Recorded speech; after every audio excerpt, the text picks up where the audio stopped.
Bismillah ve salatu ve selamu ala Resulillah ve ala alihi ve sahbihi ve men vala. Muhammed ibn İsmail el-Bukhari rahmetullahi aleyh bugün taharet hakkında sözlep tövendeki babını bizge sunuptu.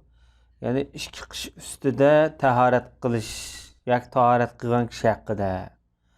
Bu yerde teberraz diye lügat işletken bu emniyette kângımda dalıda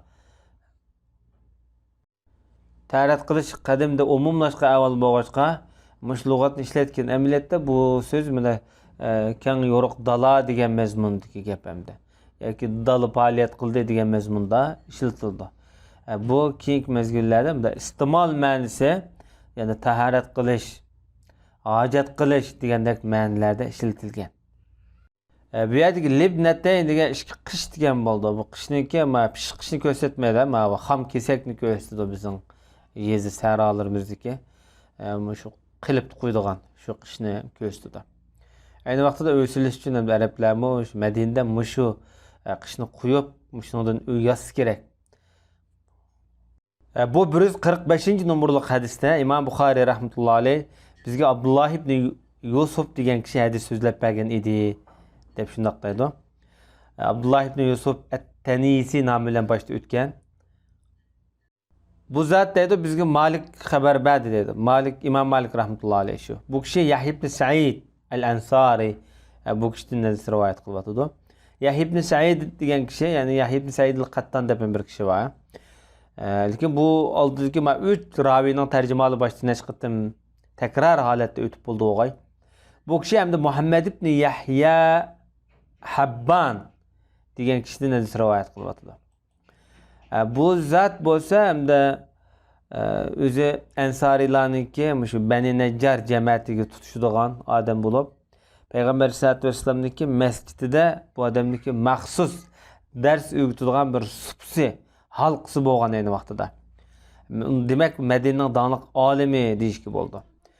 O'zi shu Madinaniki muftisi bo'lgan, nəhayət ko'p hadis rivoyat qilgan buyuk allomalardan.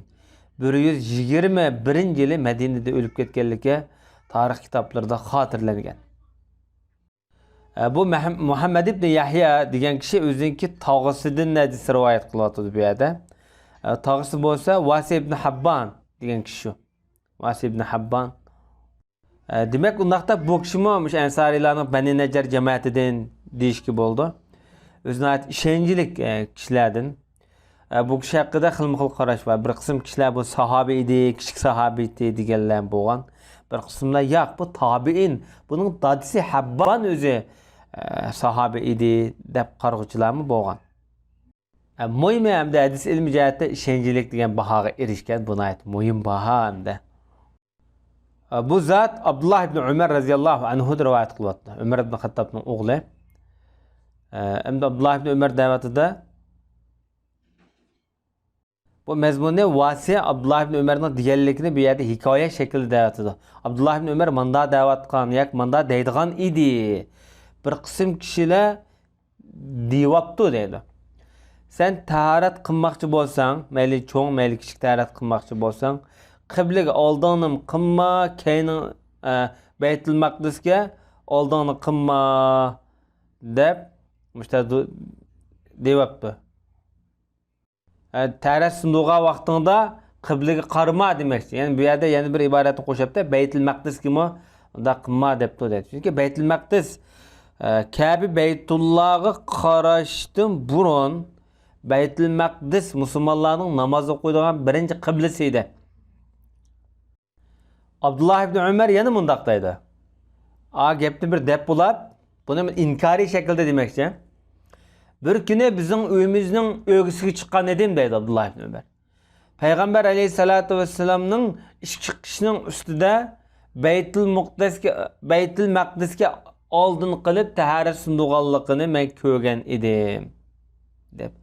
Yani demakchi bo'g'ini Abdullah ibn Umarningki nazarida agar dalada bo'lsang, sahrada bo'lsang, ochiq maydonda bo'lsang, Baytul Maqdisga na Kabe'ga oldini qarab, ya keynini qilib, ya oldini qilib taharat sundurishingga qat'iy bo'lmaydi.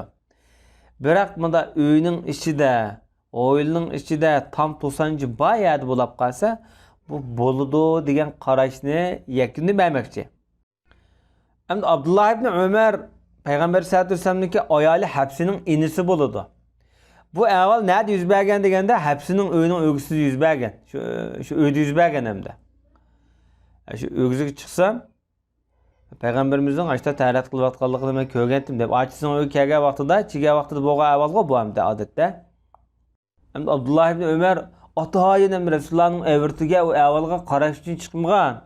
Məlum bir işi bilen çıqqan ögüzü çıqqan deyik yıllam. Hem de bir yadımda bir köləngini kögəndi ki adamın dərhal diqqətini tatıdı. Qarsa Peygamberimiz dərhal şu iş kişinin üstü təhərət qılıb otağan. Şapıdı gözünü tatqan buluş mümkün. Şu boğan əvallan dəvatıdır. Mən Resulullah'ın Beytül Maqdis tərəf qarab təhərət qılıb atqanlığını kögəndim. Çünki bir qism sahabiler Ebu Eyyub el-Ensari məsələn başda deyib ötkəndək. Ebu Hureyre, Ma'qil el-Əsədi qatarlıq sahabiler Peygamberimizdeki kıblege aldığınım kılmanlar, kayınınım kılmanlar diye hadisini am, yani mutlak düşünüp algan. Amma bab düşünüp algan da, her kanda şarayette de.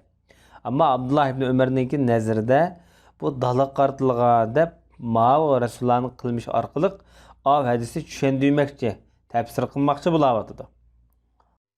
Abdullah ibn Ömer bu gebini dep bulab yani mundaq dedi. Vasi' qadati da ma gebini hadisini rivayet qiluvchi dedi.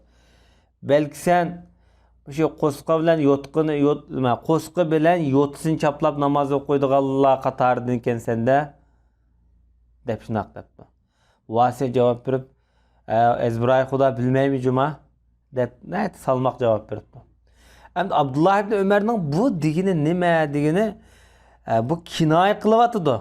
Yani bundaq qilib aytgan vaqtida bu qashqacha bir gap qilyapti bu yerda. Nemişqa deganda namazda secde tuğa vaqtida qo'saq bilan yotini chaplab o'qish xato bo'lmaydi.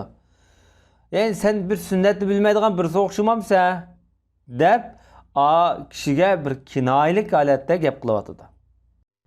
Bunda deyish orqali hamda sen dalada təhərət qilgan bilan uyning ichida, tomning ichida təhərət qilganlikka farqini sen ayirib muomala qiljuma demakchi. İmam Malik rahmetullahi alayh müşahidiki avrak degan meselenin lug'atni tushuntirib kelib, ya'ni shu yerdan qo'saqni ko'tarmay, shu yerga chaplab sajda qildigan odam deb tafsirlagan. Abdullah ibn Umar radhiyallohu anhuning nazarida kiyim kiygan vaqtida shu avratni yepib qilgan o'xshash, tammo shu avrat bilan qiblaning orasini yopadigan bir to'sanchi bo'lib tura oladi deb qaragan bo'lsa kerak deb ishora qilibdi Anvar Kashmiri rahmatullohi alayh. Ve sallallahu ala nebiyyina Muhammed ve ala alihi ve sahbihi ecmaîn.